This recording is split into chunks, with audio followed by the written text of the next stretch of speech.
From the KPFK studios in Southern California, it's the Ralph Nader Radio Hour. Stand up, you've been sitting way too long. Welcome to the Ralph Nader Radio Hour. My name is Steve Scrovan, along with my, and I love to use this word, erstwhile co-host David Feldman. Welcome back, David. You were gone from us for a week. Yes, I was changing my name to AT&T Time Warner Feldman. Well, I hope that works out for you. Yeah. The human mega merger. And we also have the man of the hour, Ralph Nader. Hello, Ralph. Hello. We're going to have another unique show. That's why our listeners tune in, because they don't hear it anywhere else. Absolutely, Ralph. On the show today, we are welcoming back one of my favorite interview subjects from a couple of years ago, Andrew Kimbrell. He is the founder and director of the Center for Food Safety. And last time, he gave the most succinct and cogent case for why GMOs are bad for our food supply than anything I had ever heard before. So those of you who might be interested in hearing that again should go to ralphnaderradiohour.com and search for Andrew's name. That episode will pop up. I guarantee you can beat anyone in a debate with the information he gave in that interview. But now he's back. And as we all know, some things have changed since the first time we interviewed him. I imagine they are very busy over there at the Center for Food Safety as the Trump administration tries to deregulate the world. Well, that will be the first half of the show. In the second half of the show, we are welcoming Democratic candidate for the state of Maryland, Dr. Jerome Segal. This is for the Senate seat in Maryland.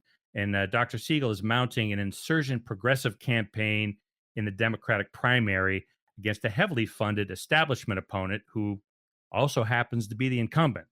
So listeners in Maryland should pay close attention to this. And it's interesting for listeners everywhere because this type of battle for the soul of the Democratic Party is taking place all across the country. And as usual, we will take a minute in the middle to check in with our corporate crime reporter, Russell Mokhiber. But first, let's talk to a man who is the leading expert on the state of our food supply and its safety. David? Andrew Kimbrell is an internationally recognized public interest attorney, public speaker, and author. He's the founder and executive director of the Center for Food Safety, which has been at the forefront of legal challenges to genetically engineered crops and lawsuits forcing the FDA to adopt new food safety regulations. His legal work has also helped maintain the integrity of organic standards. Welcome back to the Ralph Nader Radio Hour, Andrew Kimbrell. It's a pleasure to be with you. Welcome back. Lots going on here in the belly of the beast, Washington, D.C., as we all know, and very little of it good. Well, let's start at the beginning here. For many years, the corporate processed food industry and agribusiness have been planning the diet for the American people. They've never put it that way, but that's really what they've been doing. They are planning it through advertisements, through promotions, through deceptive labeling, through access to children, bypassing their parents, selling them junk food and junk drink. And the result has been skyrocketing levels of lethal obesity and overweight among the young, producing higher levels of diabetes and predisposing these youngsters to early high blood pressure diseases. It also has led to ravaging of the soils and contamination of the rivers and the concentration of farming in fewer and fewer giant agribusiness or commercial farms. And it has led to the introduction in our economy of genetically modified foods, GMOs, genetically modified foods. Andy, what is GMOs? What? Just off the record? Genetically modified organisms. It doesn't always make grammatical sense because they say GMO food, which means genetically modified organism food. We tend to call it GE food, genetically engineered food, which makes more grammatical sense. Okay. It doesn't make the products and the technology still make no sense, but that at least gives some good grammar to it, genetically engineered foods. But GMO stands for genetically modified organisms. Okay. And in recent decades, they have been replacing non-genetically engineered foods with genetically engineered foods. Challenging all this, front and center, is Andrew Kimbrell and his Center for Food Safety, which has at least 20 full-time people and a powerful litigation capability, which he has exercised again and again in federal court with considerable success.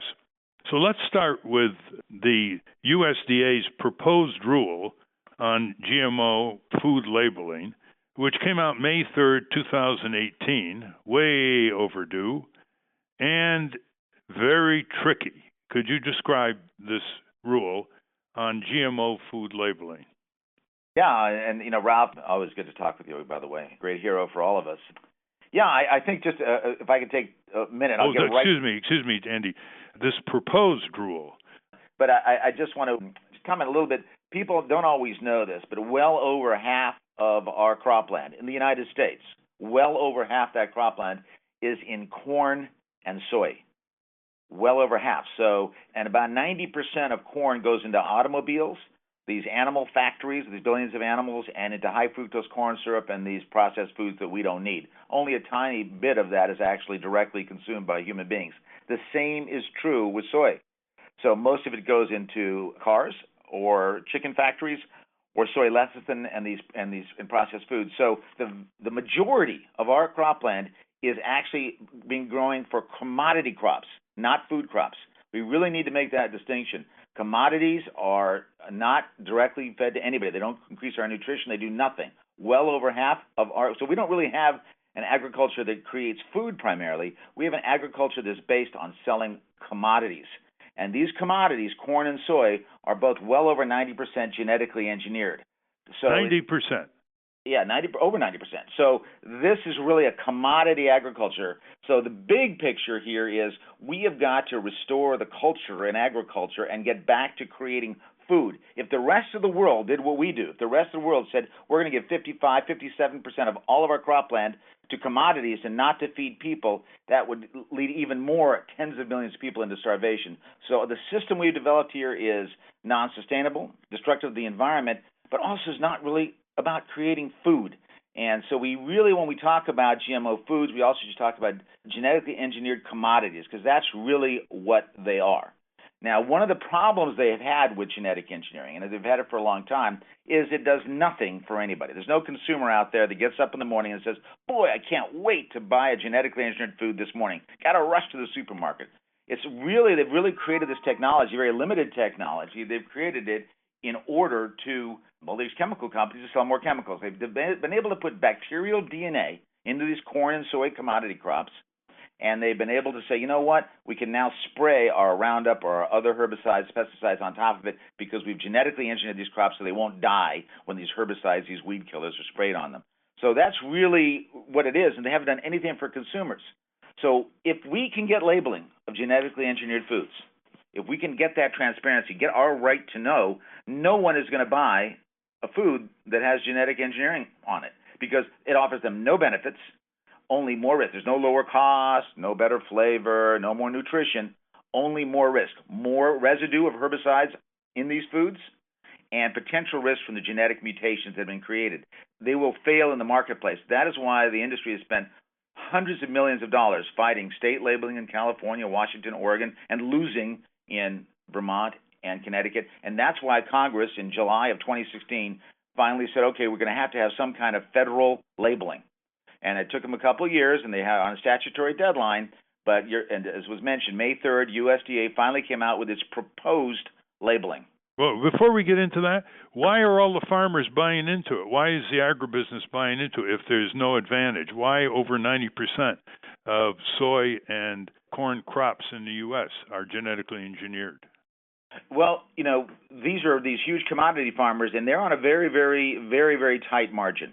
And so their idea was if we can ease our herbicide delivery, right? So herbicide is just a fancy name for weed killer. So before, if you in your garden, if your weed killer gets on your flowers, it kills your flowers. Well, farmers, if the weed killer gets on their corn and soy, it kills the corn and soy. But with this new technology, they were able to aerial spray because these corn and soy, huge, multi-acres, hundreds, thousands of acres of corn and soy, you can aerial spray them now because they've been genetically engineered so this weed killer that would normally kill them does not. It only kills the weeds and doesn't kill the corn or soy. So it eased their herbicide application, allowing them to use huge amounts of it without taking the care they needed before because it would have killed not just the weeds but the crops. So it eased that. The problem is that because of the huge monocultures of corn and soy, corn farmers have pretty much not made a profit in 3 to 4 years now because we're oversupplied with corn, way oversupplied with corn, and there's not enough uses for it. So the system is slowly crashing. But you can't really blame these farmers because they thought with more supply and easing their application of herbicides this would be advantageous for them. More and more farmers are saying no to the GMOs, and there's a huge demand for organic, non-GMO corn and soy in this country. And because these farmers are so invested in that, we're actually importing it from other countries instead of creating that organic corn and soy here because our farmers do not have the wherewithal at this point to be able to go organic, to do that. Well, talk about what other countries are doing, from China to Western Europe. 64 countries around the world have mandatory labeling of GMOs. Europe has a very good labeling regime. And what happens, and this sort of goes back to my prior point, Ralph, is that as soon as you have labeling, GMOs die. No one buys them because why would they buy them? They offer no advantages, no lower cost, better taste, anything to the consumer. All they were this sort of clever technologies chemical companies used so you can spray more of their chemicals, and that means more of those chemicals on your food. And we also still don't know what these genetic mutations, they're very different ones, there may be different risks with different ones, can do to the food. So why would any member of the public walk into a store and say, aha, this one is mandatorily labeled, it was produced with genetic engineering, this one wasn't? Why would they ever buy the one that was, since it offers them no advantage and only risk? So everywhere around the world, GMOs have been rejected because those countries said we want our public to be understanding. We want to give them the right to know and the right to choose. And if you give them the right to choose, there's no reason why they would ever pick a GMO food. And again, that's why they fought it so hard, but we have fought it so hard. Monsanto, which is the big promoter, about to be, in fact, is been absorbed by a merger with Unilever. By a merger with Bayer. Bayer has taken over big Monsanto. The big German company. Monsanto is, facing this international rejection of GMOs, facing the fact that through the great work of the food and environmental movements, Monsanto was the poster child for what a corporation should not be, and facing the fact that they now know because of the technology and the science that GMOs are on the way out because these weeds have developed resistance to this technology that was supposed to kill them, this Roundup and these other herbicides. So we are actually seeing now Monsanto, instead of Monsanto being the king of agriculture, which was predicted 10 years ago, Monsanto, with a whimper now, has become part of the larger chemical company Bayer. Obviously, most of the reporters for the New York Times, Washington Post, and other publications haven't gotten the message, Andy, because they still are saying that there is no evidence that GMO crops present a safety hazard, that GMO crops are going to solve world famine, and that China is going to race ahead of us in GMO crop scientific development, and you have the golden rice issue. You want to talk about all these? Sure. Yeah, I mean, the genetically engineered crops out there, corn and soy, they were never designed to feed the world. I mentioned that. They're designed to feed the bank accounts, the bottom line of commodity sellers who are selling it for gasoline, selling it for the food for these animal factories, and for these processed foods, high fructose corn syrup, soy lecithin, et cetera. They were never designed to feed anybody, and they do not increase yield. What they do is they make it easier for these massive commodity factories, these hundreds of thousands of acres, to spread their chemicals. And they have sold more of their chemicals. There's no doubt about that. They don't feed anybody. They don't increase yield. And because of this massive spraying of herbicides, these weeds now have developed resistance. We have over 60% of our farmland now where these weeds, you can't kill them with Roundup anymore. Roundup is becoming obsolete, which is another reason Monsanto decided to go bye-bye. And so... And sell out to Bayer. Become merged into Bayer, right. So they're just one, and Bayer now has decided they're not going to let Monsanto keep its name. No surprise there. But I've already warned Bayer, publicly, and it's been reported in a number of media sources that Bayer better be careful here because by taking in Monsanto, they took in Monsanto's liabilities. They took in the tremendous damage that this massive billion-pound spraying of Roundup has done to the environment, and a huge amount of bad will that Monsanto brings with it. So if Bayer isn't very careful, Bayer will become the new Monsanto. And the food movement and the environmental movement, not just here but around the world, will know that. So, we're expecting Bayer to be a better neighbor and a better actor than Monsanto was. And if it is not, it's very simple to say Bayer, the new Monsanto.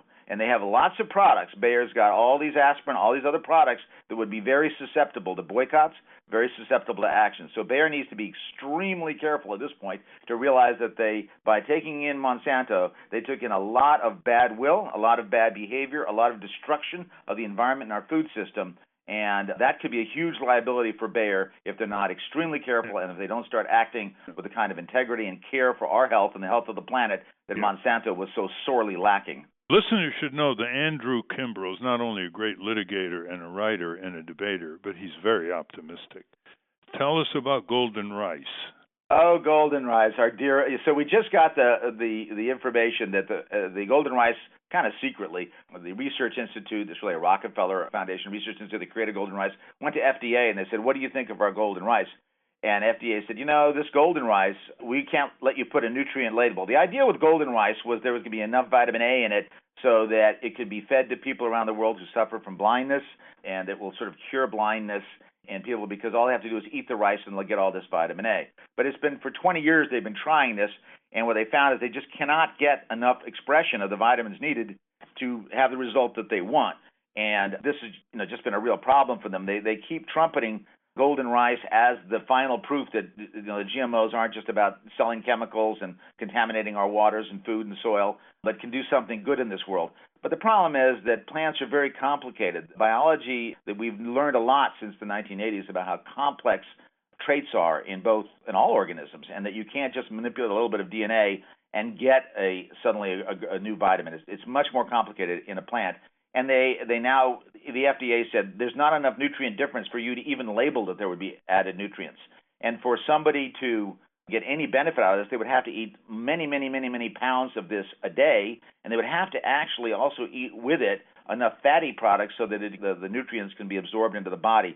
So it's a complete failure. It's never worked. It never will work. But it's really an example of how hundreds of millions, probably billions of dollars of research have gone into genetic engineering and to a product that doesn't work, and the same thing happened with cassava. They don't work, and think of the opportunity cost lost there, Ralph. Think of what low-impact tractors can do in places in Africa, for example, and elsewhere. Think of where water sources can be. Think of where anybody who's traveled through Africa knows there's so much, for example, fruit that is not being used there because there's no factories there that can turn it into fruit juice, so they have to import their fruit juice in from Europe. There's so many, low-tech, incredibly important things we could do to alleviate suffering and hunger in this world. And instead, these idiots are out there spending hundreds of millions of dollars on products over decades that have not worked, cannot work, and will not work because they have no idea of how complicated now biology and science have become. In fact, about a third of the food grown in the third world countries is lost due to rodents, vermin, and poor storage. So exactly. Right there. I traveled through Africa recently, and it was just heartbreaking to see people saying, if we just had enough money to have, a sustainable water system, we know we can do it. We just don't have the money to build it. I'm talking about simple culverts over a length of time. With some of the soils there, they need low-impact tractors. That's what you need to do. They need some diversity of crops in there. They just need these basics. And so the Gates Foundation, supported by, the company that used to be called Monsanto, now Bayer, they've come in and they really have usurped the rational local needs of those people and tried to actually push their genetic engineered model on these people, including the ideas, why would you grow food? Why don't you grow corn and then you can sell it as a commodity and make some money? So this is really trying to enclose the lands of Africa, enclose the lands of Asia to say, don't create food there. Let's plant crops that you can sell for commodities, and some people can make more money on it. It's really a recipe for much, much greater starvation in those countries. Fortunately, we're continuing to see the international rejection of GMOs and the whole U.S. model of commodities over foods, and that's terribly important if we want to try and reduce starvation. We've been talking with Andrew Kimbrell, the director of the Center for Food Safety. Before we talk about dairy farmers and bovine growth and the consumer victory here, what's your best website for people to contact? Get all that information on your website. It's just Center for Food Safety, all one word, centerforfoodsafety.org. And let me just quickly go back to this because this is really important and it's very time sensitive, which is that we have until July 3rd to tell the USDA that we want on-package labeling of GMOs. remarkably, the USDA, when it came out with its proposed labeling regulations on GMOs on May 3rd, it actually had very, very good things that will help us have on-package symbol or in words text labeling of GMOs on packaging, and said we would cover processed foods and everything else. So it was really a good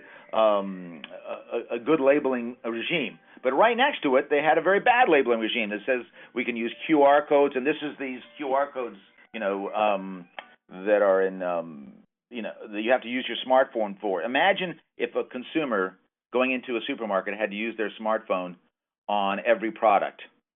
And we know that 1/3 of the American adult population doesn't even have smartphones. And for those that do, it'd be incredibly burdensome to have to use your smartphone, point to this little QR code on a product and then try and get on your phone to see whether it's GMO or not. That's what some of the industry want, especially the biotech industry. But the good news here is that it isn't just the food movement that forced this through. In 2016, the number one issue that Congress heard from, the number one issue was GMO labeling of all issues. So what's happened is that the Grocery Manufacturers Association, the trade association for all these big companies, these companies have left the GMA to saying we want transparency. We're going to go along with the food movement. Now I'm talking about Nestle's and Hershey's and Campbell's and Unilever and many, many others who now have joined us and said we want, many, many companies now, we agree with the food movement, the environmental movement, we want labeling. So the USDA now is caught between a rock and a hard place. They're either going to listen to us and the corporations that have, come to Jesus on labeling, or the biotech and chemical industry. Yeah, but their proposal had both sides in it. So it's really important. Just to interject here, on the Center for Food Safety website, and through that website, you can make your comments go directly, and we have some recommended comments, but you can also use your own. Go directly to the USDA. We have only till July 3rd. We need millions of people to say, we want labeling of GMOs. We want our right to know. We want our right to choose to avoid these foods that cause so much damage to our environment and potentially to our health. And what Andy's saying, it's very easy for you listeners to do this. You log in to Center for Food Safety. They lay it out, what the U.S. Department of Agriculture proposed rules are, and what you can do about it quickly, all online. But, I find that this proposal by the U.S. Department of Agriculture is deeply, deeply deceptive and revolting. I mean, for example, they have this, they've renamed it. It's no longer GMO, it's BE. And BE is in a logo that sounds like sunshine. It sounds like a solar label. And it doesn't include all processed foods produced with genetic engineering. So most of the food in the package you buy may be non-GMO, but it has some GMO materials. You want to elaborate? I mean, sure. Yeah. So again, the label is, they decided to use the term bioengineered BE for the label on instead of GMO or GE. So our first demand to the USDA, and if you get on our website, you can help make that demand. Hey, forget that. That's just deceptive. No one knows what BE means, but we know what GMO or GE means. So use the terms that have been used so far in labeling. So that A. B is, they have two different proposals. One says we're going to include processed foods like Europe does and so many countries around the world. And then right across from it says, or we won't include processed foods. You tell us which one you want. So it's very important that we say, yes, include processed foods. We want to include any new technologies that come down the line. We want to use the normal terms, GE, GMO. So these are the demands that we're making of the USDA. Now, the labels, they have a couple of labels that show BE, and it looks like a little sun and a smiling sun, and it's trying to, obviously they did a focus group with the industry, and they said, hey, maybe if we make this label BE and have a little sunshine and a smiley face in the middle of it. And I'm not kidding, folks that are listening. They literally have a smiley face on the BE. It is, but unfortunately for them, and fortunately for us, the law does not allow that. It requires the labeling be neutral. So that's all window dressing for the industry. If they try anything like that, we will litigate and we will win. Okay, labeling has to be neutral, but it is remarkably offensive. It kind of reminds me of that trailer that Trump just did for his meetings in North Korea. He did a sort of a movie trailer. Yeah. It's so transparently ridiculous that they have this sort of smiley face, literally a smiley face inside a labeling for BE. It's just window dressing. Let's talk about another thing Trump's doing with the Saudis, and this is relevant. Bombing civilian facilities, everything from hospitals to ports of call that import most of the food in Yemen, a country of about 27 million people. It's been called the greatest humanitarian disaster currently on the planet Earth. The biggest cholera epidemic. 250,000 Yemenis are in imminent danger of starvation. And here's a question I've always wanted to ask food experts like you, Andy. Why can't there be an airdrop of very highly nutritious condensed food packages that can be spread everywhere so that people don't starve when a port of call is blocked or bombed by the Trump-backed Saudi Air Force and the Trump refueling of Saudi planes?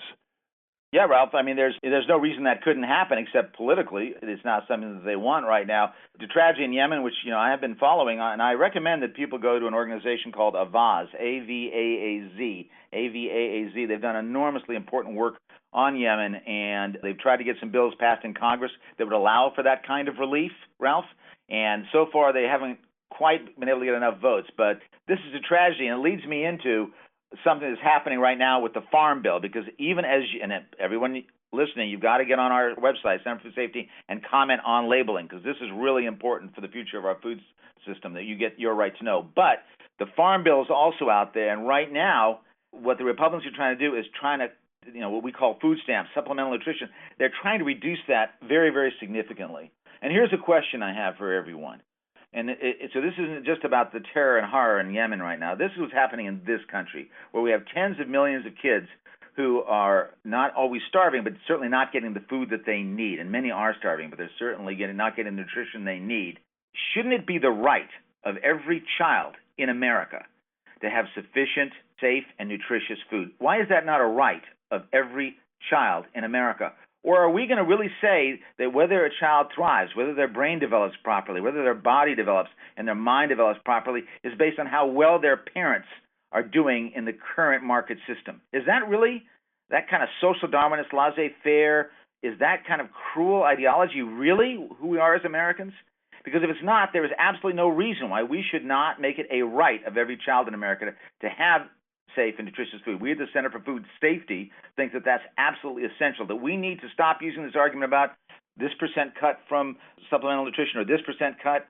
We want to say, no, that's the wrong argument. The argument is, how can we ensure what should be a right of every child in America? And I honestly, outside of this absolutely horrible Darwinist idea that, oh, no, you don't get to eat because your parents were not successful in this market system, I don't understand why this has not been the way the Democrats and others approach this issue. Well, you do understand. The concentration of power in a few giant corporate hands, turning Washington into a corporate state of corporate welfare, handouts, giveaways, subsidies. That's their top priority.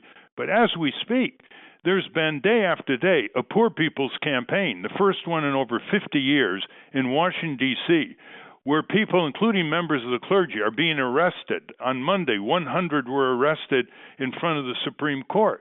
They had their vestments torn off, and they were put in handcuffs and changed and thrown into jail for 24 hours.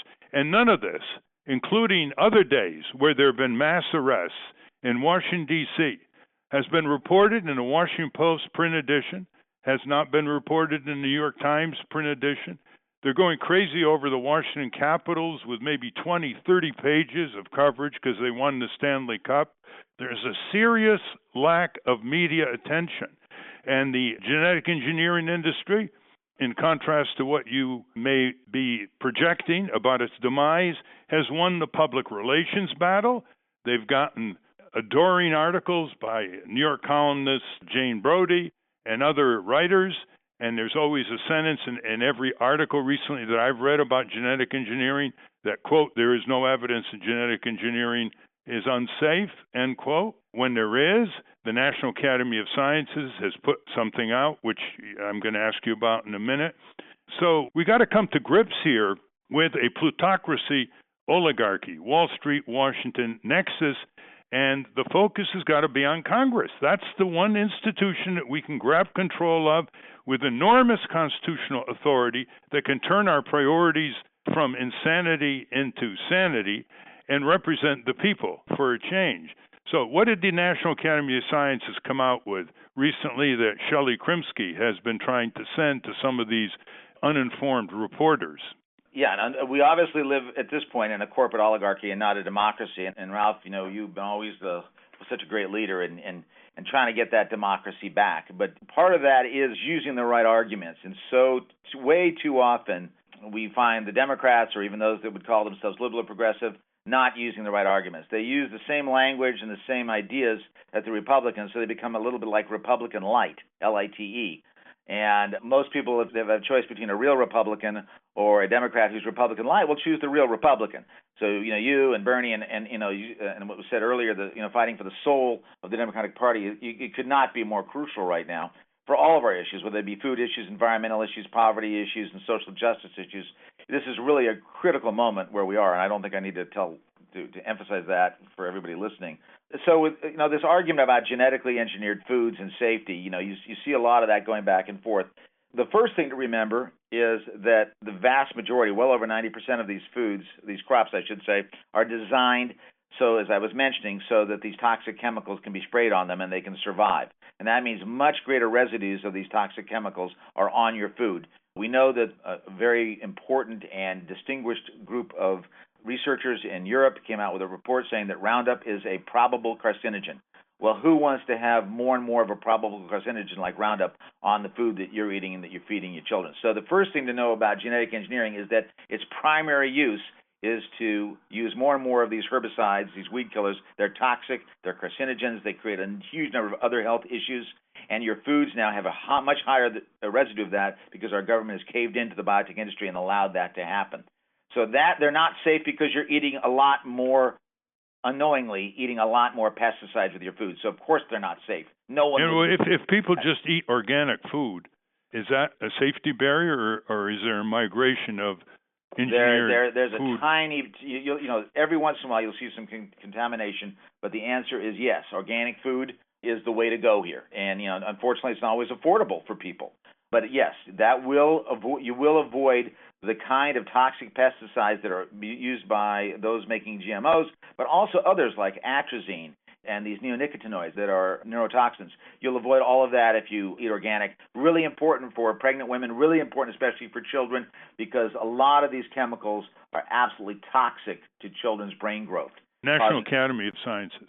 Yeah, absolutely. The National Academy of Sciences. The National Academy of Sciences also said that the genetic engineering of animals, genetic engineering, right now we're in court fighting the approval of a genetically engineered salmon. They said we just don't know. We don't know what those genetic mutations are doing. There hasn't been enough research. There hasn't been enough research into any of this because the industry's not doing the research on these genetic mutations. The government's not doing it.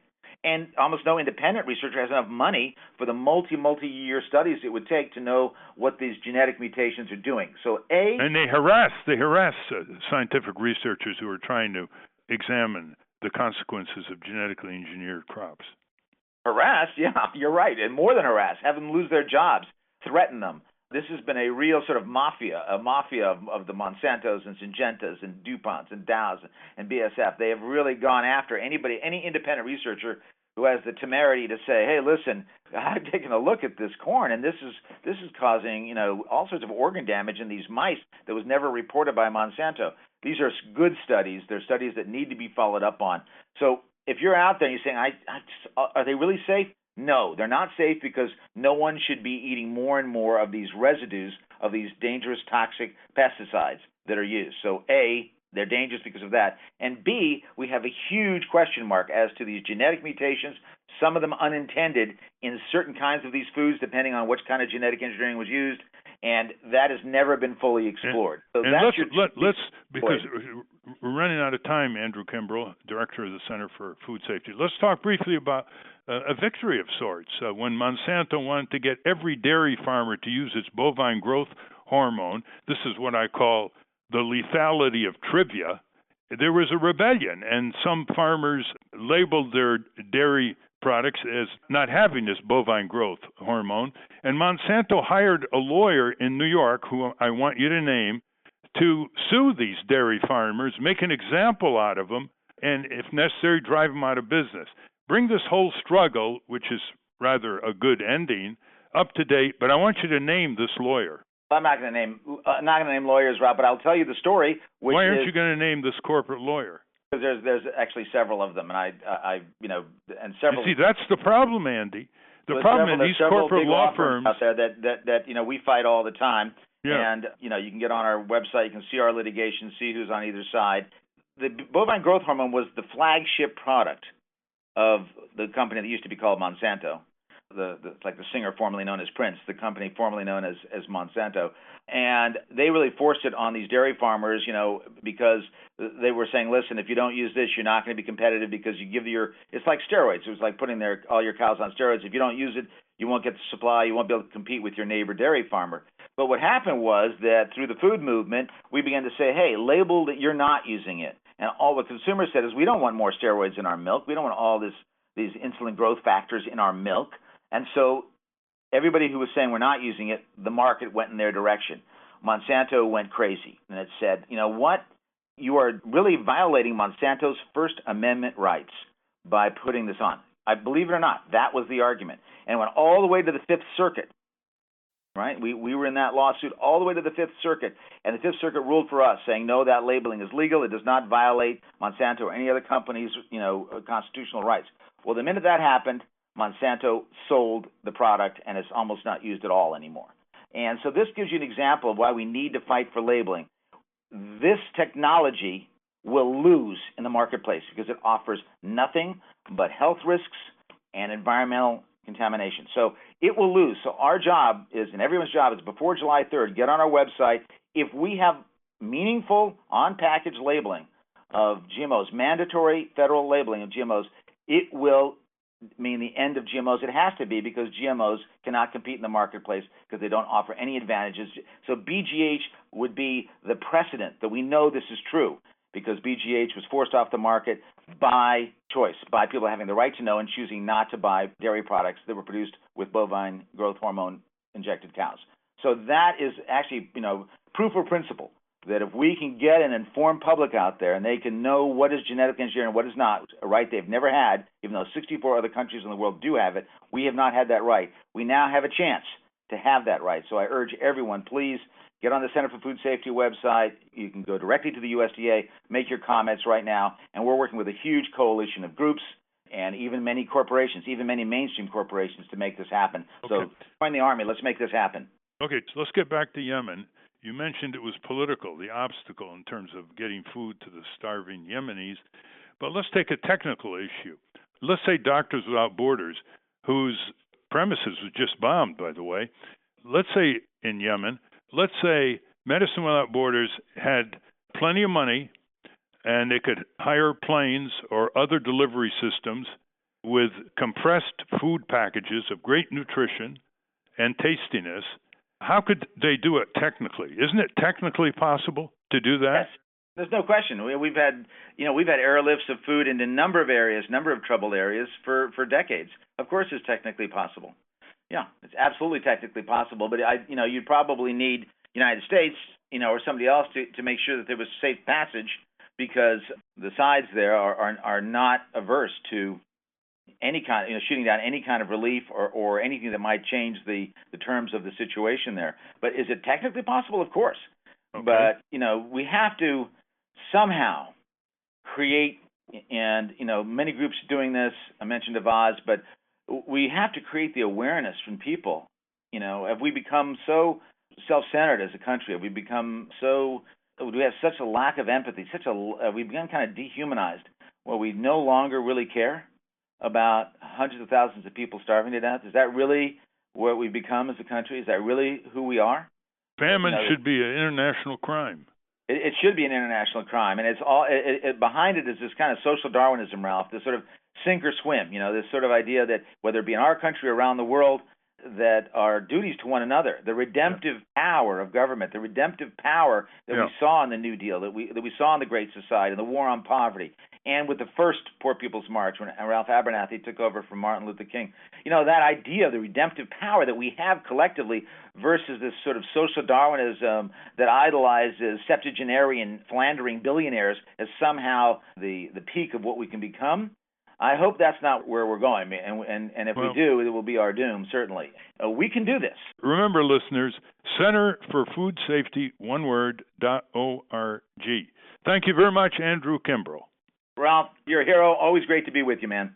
Thank you. We've been speaking with Andrew Kimbrell, Director of the Center for Food Safety. We will link to the Center for Food Safety at ralphnaderradiohour.com. Go there and weigh in on food labeling before July 3rd. When we come back, we're going to be joined by Democratic candidate for the United States Senate, Dr. Jerome Segal. But first, let's check in with our corporate crime reporter par excellence, Russell Mokhiber.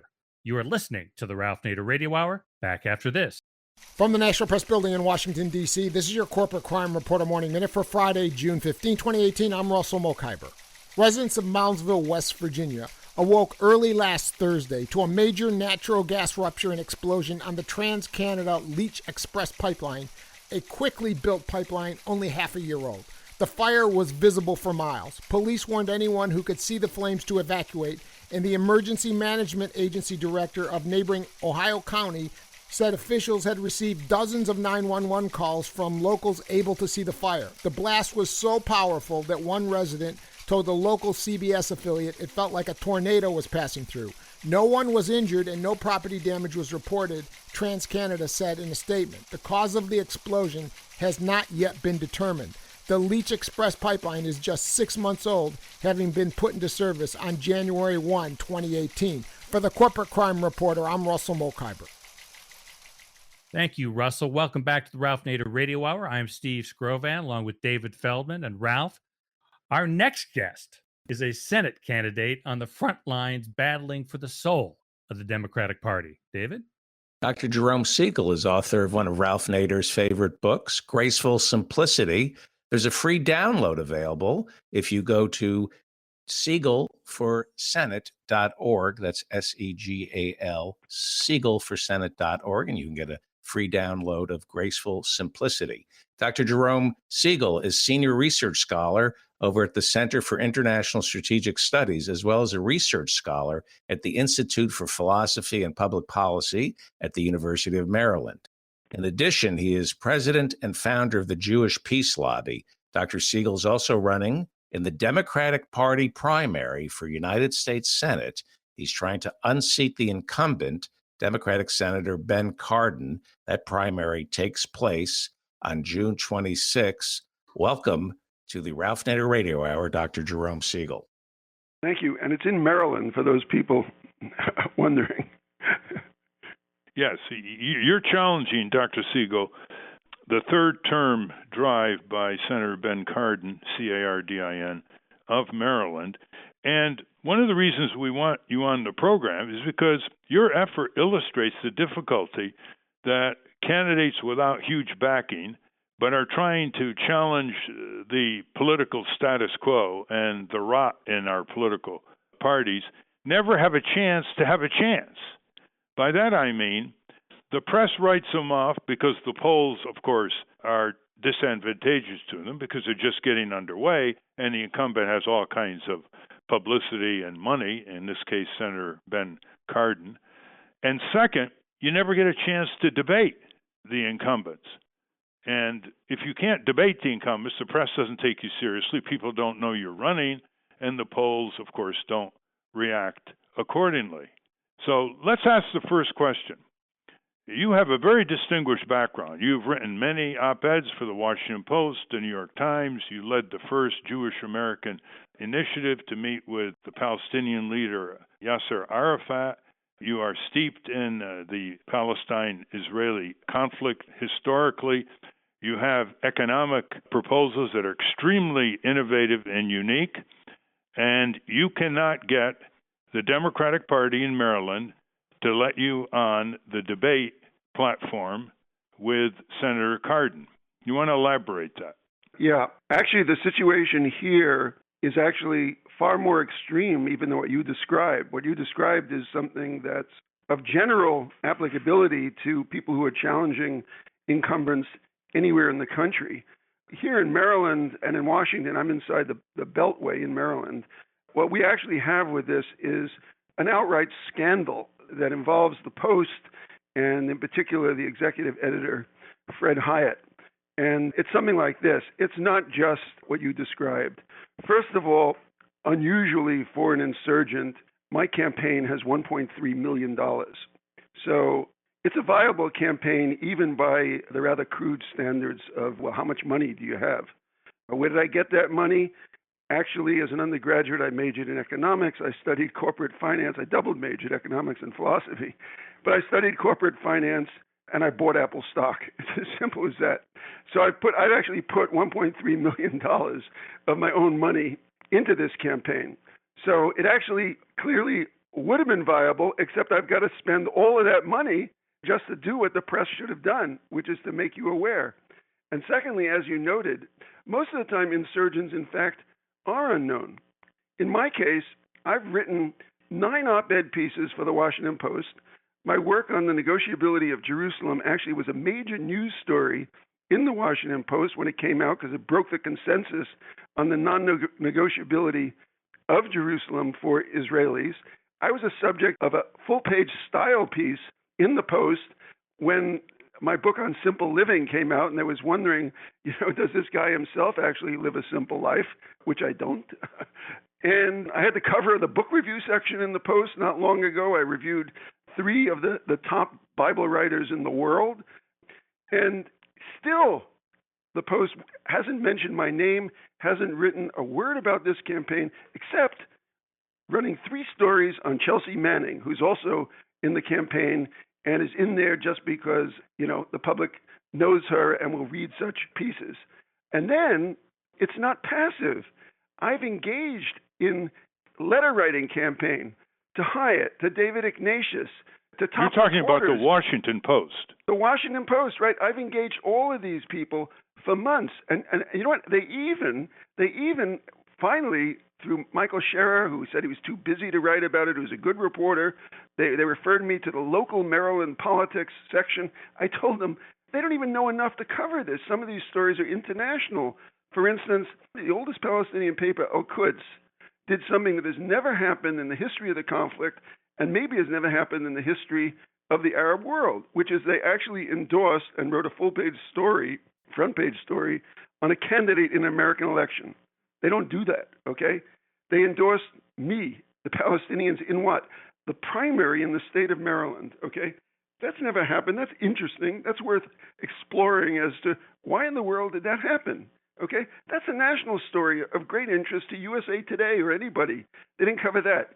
This campaign is not just running against Ben Cardin. This is the first time in the history of American politics that any candidate has picked out a top dog who draws the apex sleigh, all right, in Congress, Ben Cardin, who is their top dog, right? They draft his legislation for him, right? Or the Israeli embassy gets in on the act too. We don't really know where it comes from, but their fingerprints are all over it, right? Nobody has ever picked out a guy like this who is what AIPAC represents on the Hill and decided to go after him head on and send him into retirement. And for that, I don't even have to beat Cardin. So the issue of whether or not I can beat him isn't really the central issue.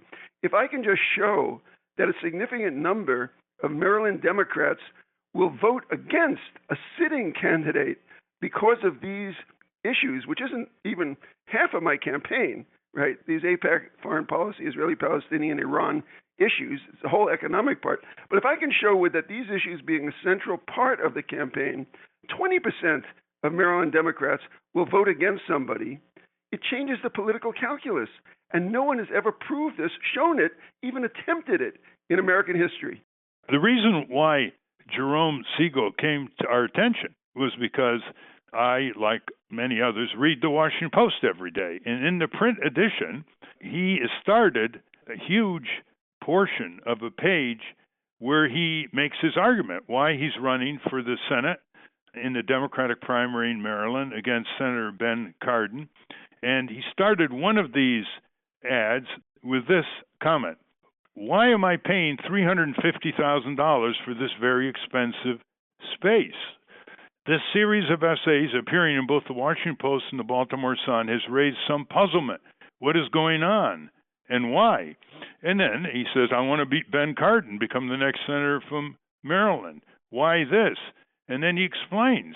And every day until June 26th, listeners, he's putting these 1/3 vertical page ads in the Washington Post and the Baltimore Sun, and they're full of substance.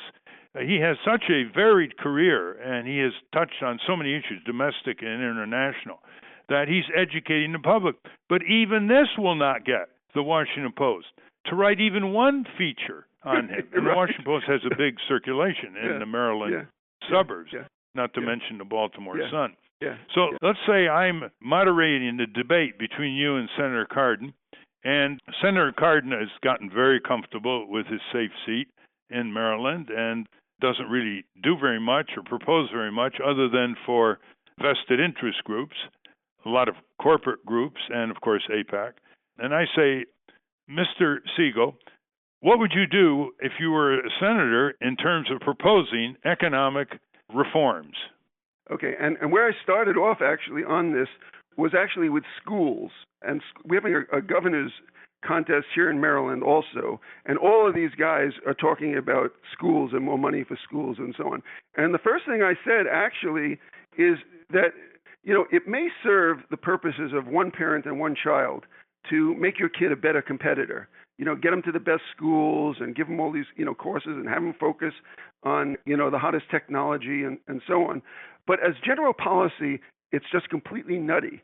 Because if you make everybody a better competitor, it's still only the case that one person wins the race. And the real issue for us, and the problem with that, is that it's stressing the kids, it's making the parents go crazy, and it's distorting the schools away from a more fundamental issue, which never gets talked about, which is education, right? Not schooling. Okay, two very different things. And I said the way to deal with this, in fact, is to create more good jobs. That's something that you do not by trying to bring back manufacturing or trying to get into trade wars with everyone or trying to get Apple to come to your hometown. You create good jobs by focusing on the bad jobs. Wild idea. You focus on the bad jobs, you figure out what's wrong with them, and you transform them into good jobs. And then I said three things, right? There are benefits. That's easy to deal with. We're the only country in the world that doesn't have, by law, a mandated paid vacation and many other things. That's straightforward legislation that we could deal with. I said there's a cultural issue which has to do with people looking to work rather than other things to define their lives. That's something that we can deal with in different ways. The bottom line is that there's not enough pay for the lousy jobs. And I said if we're talking about relative levels, the gap between the high and the low, we can also deal with that. We can limit what corporate executives get to what, a multiple of what other people get. We can increase the minimum wage. We can deal with relative. But if we want to deal with absolute levels, the simple fact that not just poor people, but people in the middle class actually don't have enough money to meet their basic needs. If you try to do that through income growth, what you're talking about is something that will require, in my judgment, a tripling of the economy before we get there. We're talking about a half a century of growth, which probably won't happen given underlying reasons for growth. The way to deal with the absolute gap is something radically different, which is to cut the cord, which is to divorce, absolutely divorce, the fulfillment of a family's basic needs from the family income level. Just separate them. They don't have to be together. And I actually quoted Marx as espousing the idea of this. And it's simple. It's, from each according to his ability to each according to his needs. I totally disagree with Marx as to how to get there. And I said, in the United States, we don't need a revolution. All we need is good policy. Now, this sounds like a wild idea to divorce it. But one of the things I pointed to is free public education. And the fact that no matter how poor you are in the United States, your kids are assured a free education. They may differ in quality, that's a different issue, but they're assured a free education K through 12. And that wasn't a given. That was something that was fought for decades, and it was achieved, and it was a major social accomplishment. And it's a model that we just accept that that's the way it is in public schools, and we've got to expand it to pre-K and to free colleges and so on. And the education thing is very complex, actually. But that model can be used for other sectors. The amazing thing about this is that you're not running as an independent or as a third-party candidate. You're running inside the Democratic Party, and you're getting treated as if you were a Green Party candidate, excluded from visibility. Anyway, we're out of time, Jerome Segal. The website is segalforsenate.org. Thank you very much, Ralph. Jerome. Pleasure. Really a pleasure. Great. Bye-bye. We've been speaking to Dr. Jerome Segal, who is running against Ben Cardin in Maryland's Democratic primary this June 26th. We will link to Dr. Segal's campaign website at ralphnaderradiohour.com. And that's our show. I want to thank our guests again today, Andrew Kimbrell, Director of the Center for Food Safety, and Dr. Jerome Segal, who's running in the Democratic primary for Senate in the state of Maryland. For those of you listening on the radio, that's our show. For you podcast listeners, stay tuned for some bonus material we call The Wrap Up. For Ralph's weekly column, go to nader.org. For more from Russell Mokhiber, go to corporatecrimereporter.com. Visit the American Museum of Tort Law and go to tortmuseum.org and check out the Tort Museum bookstore for engrossing books and memorabilia. The producers of the Ralph Nader Radio Hour are Jimmy Lee Wirt and Matthew Marin. Our executive producer is Alan Minsky. Our theme music, Stand Up, Rise Up, was written and performed by Kemp Harris. Join us next week on the Ralph Nader Radio Hour. Thank you, Ralph. Thank you, everybody. Well, both our guests have given us food for thought and things to do. Thank you very much. Hi, this is Jimmy Lee Wirt, producer of the Ralph Nader Radio Hour. Welcome to the wrap-up, where we have a few more words with both Andrew Kimbrell and Senate candidate Jerome Segal. First, Ralph asked Andrew Kimbrell a question about childhood obesity. Last question. Let's go back home where people live, work, and raise their families. Childhood obesity is now 1/3. 1/3 of all children are considered obese. 40 years ago, it was under 5%. So we go from 30% plus, it was 5% years ago. What do you do about that? Well, I don't often speak in favor of Mayor Bloomberg of New York, my old hometown, but he had the right idea with trans fats. What the sort of normal thing that people say is, let's educate, Andy, let's put X millions of dollars into educating people, right? But that never works because the other side always has more money to advertise, to, basically tell lies, to create us myths, whether it be GMOs or trans fats. So just saying no is the way to do it. And when Bloomberg said New York City is going to say no to trans fats, it's going to be the law, and you will pay if you don't obey the law. That is the way to do it. That is the way. Within a very short time, you can get rid of many of these things. And now we're trying with these. Hey, you cannot sell these 32-ounce, soft drinks that destroy the sugar. Absolutely destroys the systems of these children. Creates all sorts of behavioral problems. We all know what happens. There's no scientific doubt about the damage. And as you mentioned, the obesity, but not only the obesity, the ADHD, and so many things that are tied to nutrition, diabetes. So soda tax. Yeah, and we used to call it, adult onset diabetes. Now we can't call it that, because so many children have it. So this commodity-based food system is not only destructive to the environment, it's destructive to the bodies of our children and their brains and their development. In favor of soda tax? Yeah, soda tax, an extreme soda tax. The idea is not to put money into education because they can always put more money into advertisement. The idea is to say no. And Mayor Bloomberg survived court challenge on that and won, showing that every city in the country could say no to trans fats. Every city.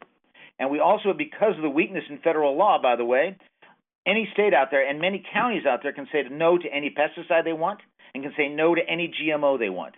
Every state in the union could, if we, the people, express our will, could say no to any pesticide, no to these bee-killing and neonicotinoid pesticides, no to all these endocrine-disrupting pesticides, no to GMOs. Every state can do it. Counties around the country have already done it with GMOs. And in many states, many states it can be done with initiative, referendum, as Mr. Klein, a former guest, pointed out. And it's been, and we saw that, and we've seen that over and over again. Many counties, numerous counties, all up and down the coast of California, have said no to GMOs. You cannot grow GMOs in this county. Absolutely legal. Monsanto, the company formerly known as Monsanto, said that they would sue. They never did because they knew that we would defend and that they would lose. So everybody out there, your state, in many cases, not all, but your counties, in California certainly, and many other states, your counties can say no to pesticides, no to bee-killing pesticides, no to pesticides that are destroying your children's brains. You can say no. You can say no to GMOs. You have that power. So, certainly get on the Center for Food Safety website. We can help you with that. We can do this. Now, Ralph and Jerome Segal talk further about Dr. Segal's opponent in the Maryland Senate race, Ben Cardin, and his relationship to the Israeli lobbying group, AIPAC, how he defines the American dream, and how you can find his ads on various topics in the Washington Post and Baltimore Sun. Tell our listeners what Senator Cardin is doing on the First Amendment. Yeah. Well, it's amazing. So there's long-standing legislation from the 70s that made it illegal for any American company to comply with a boycott against Israel launched from Saudi Arabia. It was called a secondary boycott, and the government found a clever way to neutralize the Saudis, which was just to make it illegal for American companies even to tell Saudi Arabia whether or not they were doing business with Israel. So that was like, whatever that is, 30 years ago, 40 years ago, okay? Cardin comes along, and he does two things. And by the way, the penalty for that was jail for up to 20 years, right? So Cardin comes along, and he does two things. One, he slips in this bill. First of all, he defines this as anti-BDS, right, which is what AIPAC loves, and it's a whole new mission for these guys, creating, something out of nothing with the BDS movement, which really didn't have traction until maybe they did this. Spell out BDS. So, it's boycott, divestment, and sanction, and it was started by the Palestinians and modeled on, what was done with South Africa, and it sends off flags of anti-apartheid and so on in the Jewish community. So it's kind of a red flag. All right. So Cardin introduces what he calls anti-BDS legislation, and the first thing he does is he says, for the purposes of this legislation, a boycott of Israel will include a boycott of West Bank settlements. So basically, he bridges the line, erases the line between Israel and the settlements, just what the right wing is trying to do on the ground. Cardin will build into American law. For the purposes of this legislation, a boycott of West Bank settlements will count as a boycott of Israel. So the scope of what this existing legislation is about now includes boycotting settlements. Secondly, he says that it will apply to any boycott, anybody participating in a boycott, supporting a boycott, providing information that supports a boycott, right? If that boycott is called either by any branch of the United Nations or by the European Union. So the whole context shifts from basically something that was part of, 40 years ago, the Saudi effort to strangle Israel, now to basically boycotts that are done out of political and moral reasons and might be called for by the UN or one of our European allies, and that people do as an expression of freedom of speech. And he now puts that under the umbrella of a felony, okay? And he was going to get, and by the way, the Congress is so miserably corrupted by AIPAC that 50 members of Congress immediately co-sponsor this bill. Right? And it's flat out unconstitutional if it passes. It is. So what happens that basically sets them on their tail is that the ACLU publishes an op-ed in the Washington Post saying just that it's blatantly unconstitutional, and the Supreme Court has held that boycott is a protected form of free speech, right?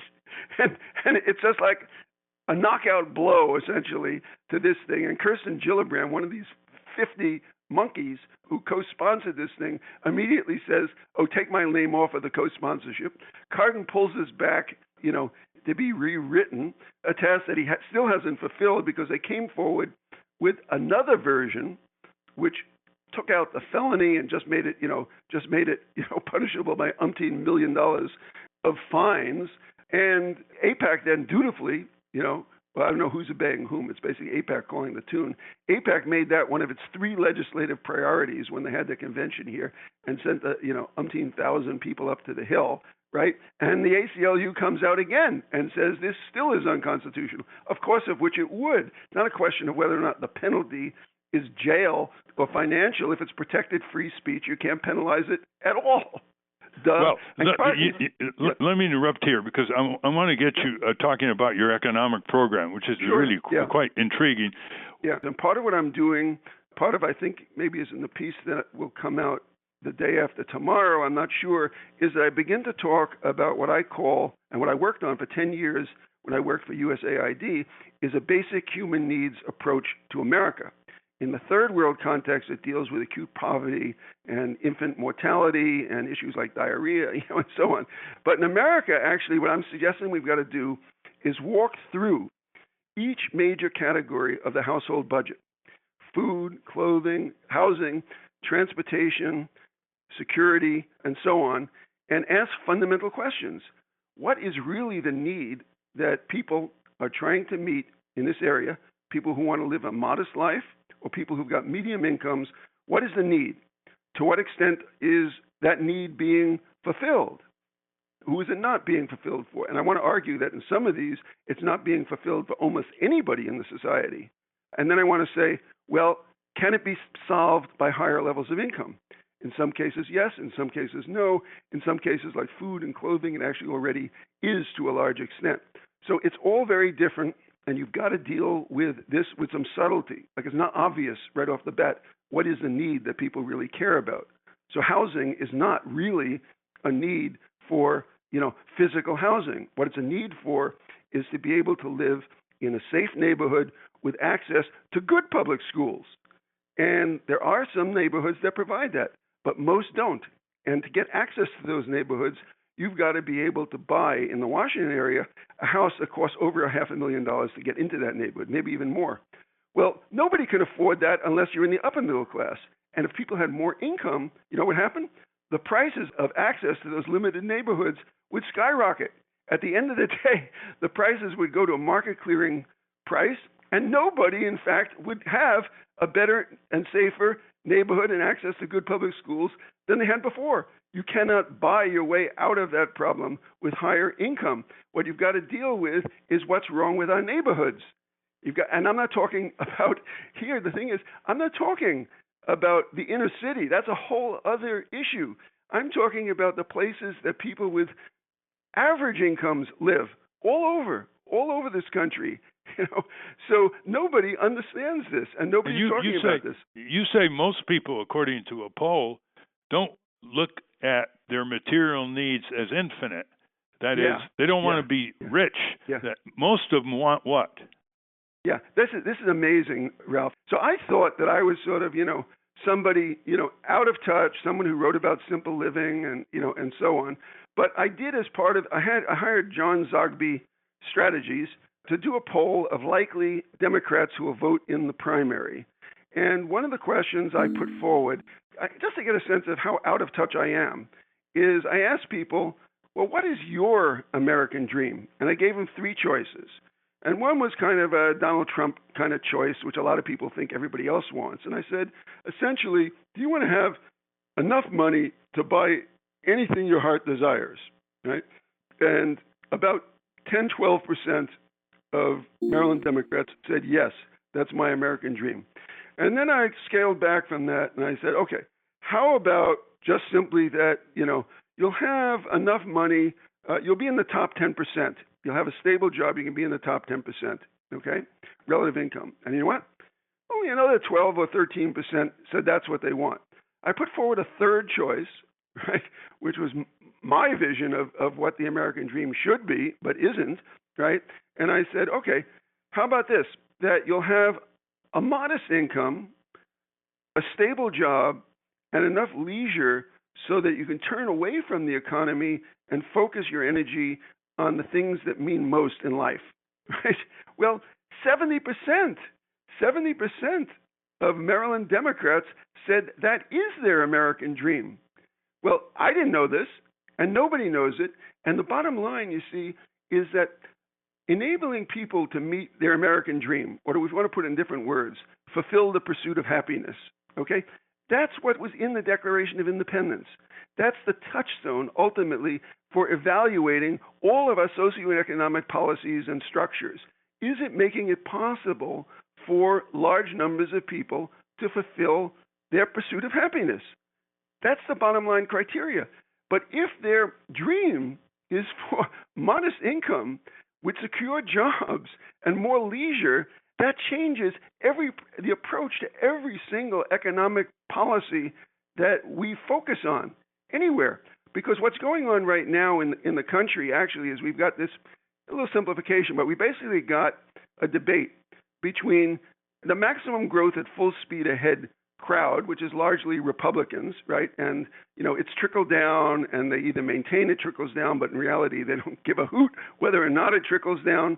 So that's one group, right?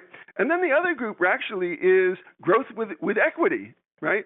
That's basically, well, we're not opposed to growth, but basically the key thing is that, it all goes to the 1%. And this is progressive politics today, and Bernie pushes that, and everybody else thinks that that's the be-all and end-all. It all changes enormously if you say, well, hold it. Having more, which is what we're not getting because it's, in the 1%, that actually isn't what people want. What they want is a modest income, and they want, a secure job.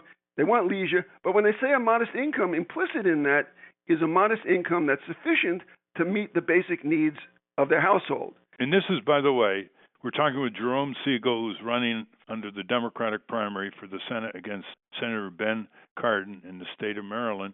This is the message, listeners, that the Washington Post and Baltimore Sun are not interested in writing about.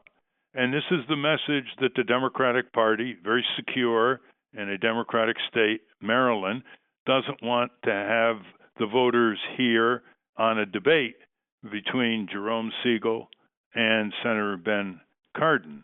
And if you want to know more about what he's talking about, his book, Graceful Simplicity, which is really a wonder to read, is now free. You can get it on a download available on Jerome Segal's website, which is Segal, Segal, for Senate.org. Before we close, Jerome, because we are running out of time on this segment, how do people get copies of what are going to be about 25 to 30 very, very engrossing political ads that you are putting in the Washington Post and Baltimore Sun? Okay. Well, for right now, the only way that they can get them is simply to go to the Baltimore Sun online. I don't know if you can get past issues of the Sun online or not, but going forward till June 26th, every day in the first section, in the A section, one of these pieces will be viewable in the Baltimore Sun online. I will make an effort, certainly after the campaign, maybe if I can do it before the campaign, to get these up on the website. Also, of course, many of them have yet to be written. You can't believe what it is to write 23 columns, one each day, and run a campaign at the same time. It's like unbelievable. But I'll do my best to get them up there. But on a daily basis, like today, if anyone wants to see the piece in today's paper, which I can't remember if it's about these issues or about Cardin's horrible lack of judgment and worse on foreign policy, whether it's the war against Iran that he basically was in favor of, or Iraq, the war against Iraq. No, he actually opposed that. No, what I'm saying is that his vote against the nuclear deal with Iran was a vote for war, and he knew it. This was following Bibi's line, and that ran already, actually, and that's a very important piece because Cardin, everything with Cardin is two sides of his mouth.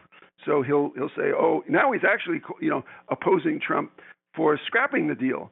But he laid the basis for that scrapping the deal, and he wrote an op-ed piece in the Washington Post essentially saying why I am voting against the Iran deal. And he was one of 4 Democrats who joined 54 Republicans, and the 4 included Schumer and Menendez from New Jersey and Cardin, top recipients of AIPAC money, top clones, right, with 3 out of the 4. I haven't researched the 4th guy yet.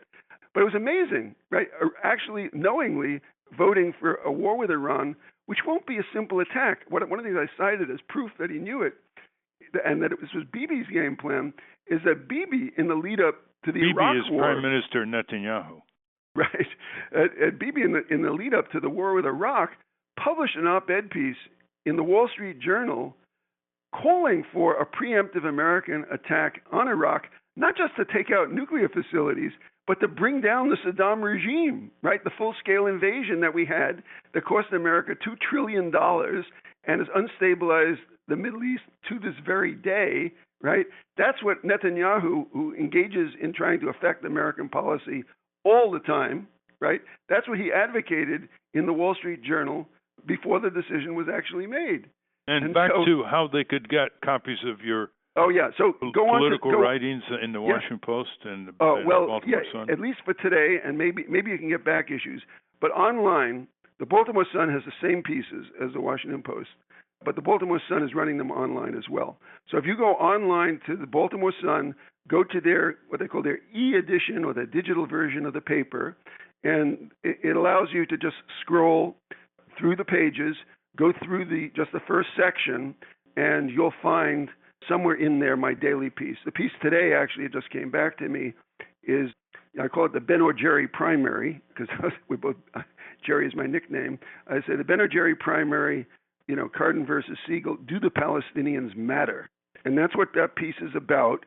And for anybody who's interested in the Israeli-Palestinian conflict, you'll see a discussion about the Palestinian people that I don't think you'll find anywhere.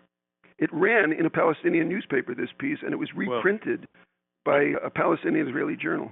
It's interesting. The Baltimore Sun lets you see the ads online, but the Washington Post doesn't. But the Washington Post did put online, it published a challenge to Senator Cardin to debate from Chelsea Mannion, Ricky Vaughn, and Jerome Segal, the three challengers of Senator Cardin. But that was just a notice online. There's been no article on it was Jerome an op-ed Segal's piece. campaign. That's right. It wasn't a news article, and it was just online. But it was an op-ed piece. And in there, we also lambast the media. We don't mention the Post because we thought that would kill our chances of getting it on there. But it's a straight-out challenge to Cardin from three of the people running against him. And his office has not responded. The press hasn't covered, no press, as far as I know, has covered the existence of this challenge. And that's, in fact, the only way that pressure will be brought on him, because his calculation is he better off ducking a debate or does he have to respond to the challenge? If the public doesn't know about the challenge, there's no cost in ducking it. And that's a wrap. Join us next week when Ralph talks to his former protege, now writer for Atlantic Magazine, James Fallows, and also wonderkin Felix Finkbinder, who is planting millions of trees all over the world. Stand up, you've been sitting way